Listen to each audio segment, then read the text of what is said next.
नमस्कार मित्रांनो, श्री स्वामी समर्थ। आजच्या व्हिडिओमध्ये आपण स्वामी चरित्र सारामृताचे एक दिवसाचे पारायण कसं करायचं ते पाहणार आहोत। आजकालच्या धावपळीच्या जगात प्रत्येकाला 7 दिवसांचे पारायण करायला वेळ मिळणं शक्यच नव्हतं, किंवा 7 दिवसांचा वेळ कसा मिळेल हे पण कळत नाही। म्हणून त्यांनी एका दिवसाचं स्वामी चरित्र साराचं पारायण कसं करायचं ते आपण या व्हिडिओमध्ये पाहणार आहोत।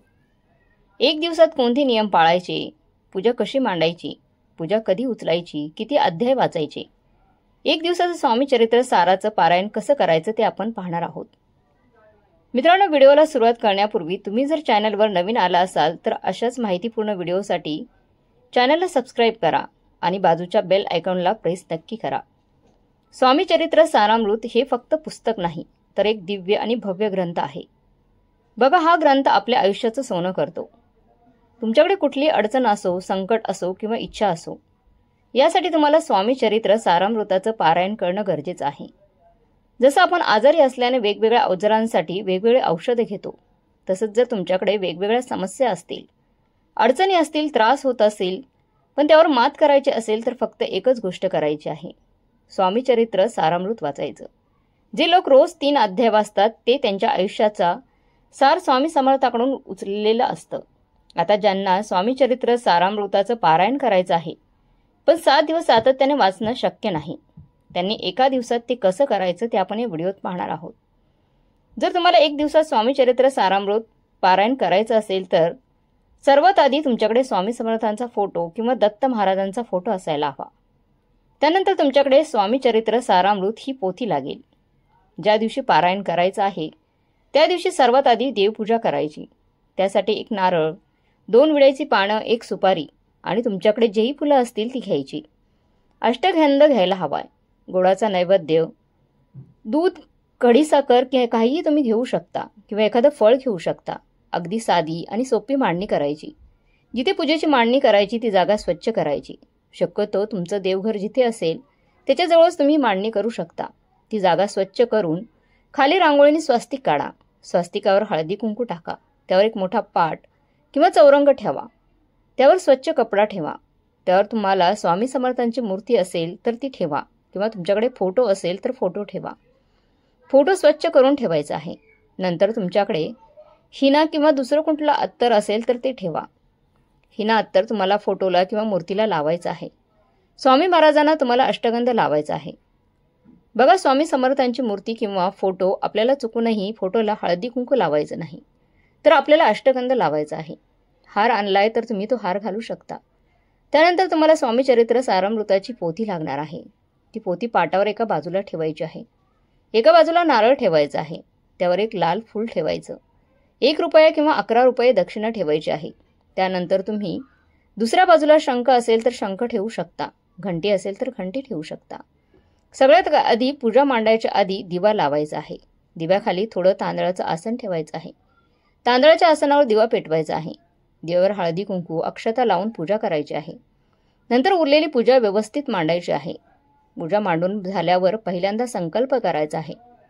बघा, तुम्ही जरी एकदाच हा पारायण करत असलात तर तुम्हाला हा संकल्प सोडायचा आहे आणि तुमची जी काही इच्छा असेल ती इच्छा तुमच्या संकल्पात बोलायची आहे। मी हे पारायण 1 दिवसासाठी किंवा 1 दिवशी करणार आहे, हे माझ्याकडून तुम्ही करून घ्या असं तुम्हाला स्वामी महाराजांना विनंती करायची आहे। यानंतर तुम्ही जे काही फळं आणली असतील ती फळं तुम्हाला स्वामींपुढे ठेवायची आहेत। शक्य असल्यास तुम्ही केळी ठेवली तरी चालेल। केळी ठेवताना कधीही ती सिंगल ठेवू नका। 1 केळी ठेवू नका, तुम्हाला जोड केळ ठेवायचं आहे। त्यानंतर तुम्हाला पान, जे तुम्ही विड्याचं पान घेतलेलं आहे त्यावर सुपारी ठेवायची आहे। हा विडा स्वामींच्या फोटोच्या समोर ठेवायचा आहे। बघा, तुम्हाला गणपती बाप्पांच्या स्वरूपात ही सुपारी मांडायची आहे। या सुपारीला पाण्याने अभिषेक करायचा, स्वच्छ पुसून घ्यायचं। मग विड्याची पाने घ्या, त्यावर थोडे अक्षत ठेवा आणि सुपारी ठेवा। नंतर पूजा करायची आहे। सुपारीला म्हणजेच गणपती बाप्पांना हळदी कुंकू, अक्षदा, फुले वाहून पूजा करायची आहे। त्यानंतर स्वामी महाराजांची पूजा करायची आणि मग संकल्प करायचा। संकल्प सोडून झाल्यावर तुम्ही धूप दीप लावायचा आहे। जे काही लावणार असाल ते लावा। रांगोळी काढायची असेल तर पाटाभोवती, चौरंगाभोवती काढू शकता। आता वाचन सुरू करायचं आहे। हे वाचन एका बैठकीत करायचं आहे। त्यासाठी बसायला आसन घ्या। पारायण करताना साडी नक्की घाला। हातात बांगड्या घाला। कपाळाला कुंकू लावा। मग या पाठाला सुरुवात करा।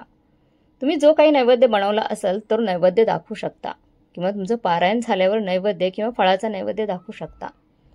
आपल्याला पारायण कसं करायचं तर यामध्ये तुम्हाला 1 ते 21 अध्याय वाचायचे असतात। या ग्रंथात 1 ते 21 अध्याय आहेत आणि हे तुम्हाला 1 दिवसात वाचायचे आहेत, एका बैठकीत वाचायचे आहेत। बघा, जर तुम्ही इच्छापूर्तीसाठी संकल्प सोडून काही पारायण करणार असाल तर तुम्हाला एका बैठकीत हे वाचण्याचा प्रयत्न करायचा आहे।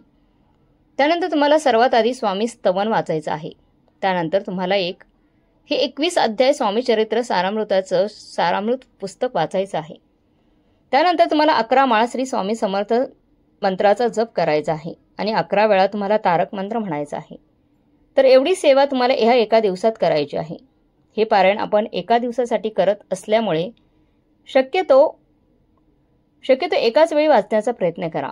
तुम्हाला जर तहान लागली तर एका बाजूला ग्लासभर पाणी ठेवा, म्हणजे मध्यावर उठावं लागणार नाही। पारायण करताना आपल्याला कोणाशी बोलायचं नाही। मध्ये कोणी आलं तर बोलू नका, त्यांच्याशी बोलायचं नाही। फोन पण बाजूला ठेवायचा, कोणाचा फोन आला तर उचलायचा नाही। आता जर कोणाला लहान मुलं असतील तर ते कसं करणार? बघा, लहान बाळ असेल तर जर तुम्हाला ते बाळ उचलावं लागलं तर तेवढ्या वेळेस तुम्ही वाचन थांबवू शकता आणि नंतर पुन्हा वाचन करायचं आहे। आता याचे नियम काय आहेत बघा। तुम्ही 1 दिवसासाठी हे पारायण करत असल्यामुळे फक्त तो 1 दिवस हे नियम पाळायचे आहेत। तुम्हाला या दिवशी ब्रह्मचार्य पाळायचं आहे। त्या दिवशी नॉनव्हेज खायचं नाही। या घरात मांसाहार करायचा नाही। फक्त तर अन्न तर खायचं नाही, म्हणजे बाहेरचं काही खायचं नाही। त्या दिवशी तुमचे विचारही सात्विक ठेवायचे आहेत, भावना पण सात्विक असल्या पाहिजेत।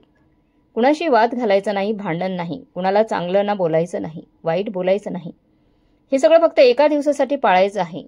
हे वाचून झाल्यावर स्वामी महाराजांची आरती करायची। बघा, अशा पद्धतीने तुम्ही 1 दिवस पारायण करू शकता। जर तुम्हाला हे 7 दिवस, 21 दिवस किंवा 51 दिवसासाठी करायचं असेल तरी तुम्ही याच पद्धतीने पारायण करू शकता। नियम तसेच राहणार आहेत, म्हणजे तुम्ही एका दिवसासाठी जो नियम पाळता तोच तुम्हाला 7 दिवसांसाठी पाळावा लागणार आहे। तुमच्याकडे काही खास इच्छा असतील, कामं अडकलेली असतील किंवा तुमच्या आवडीसाठी हे पारायण करायचं असेल तर तुम्ही नक्कीच 1 दिवस पारायण करू शकता। अगदी 1 ते 21 अध्याय आहेत, छोटे छोटे आहेत। वाचायला बसलात तर अगदी 1.5 तासात तुमचे पारायण पूर्ण होईल। नवीन असाल तर थोडा वेळ लागेल, पण अनुभूती अशीच आहे। बघा, हे पारायण केलं की तुम्हाला नक्कीच त्याची जाणीव होईल। स्वामी महाराजांची तुम्ही सेवा केली, नित्यसेवेमध्ये स्वामी चरित्र सारामृतातील 3 अध्याय क्रमाने वाचायला सुरुवात केली तर तुमच्या सर्व अडचणी नक्कीच दूर होतील। तुमच्या स्वभावात, वागण्यात आणि इतर गोष्टींमध्ये नक्कीच बदल दिसून येतील। मित्रांनो, व्हिडिओतील ही माहिती, सारामृताची माहिती तुम्हाला आवडली असेल तर लाईक, शेअर, सबस्क्राईब नक्की करा। श्री स्वामी समर्थ।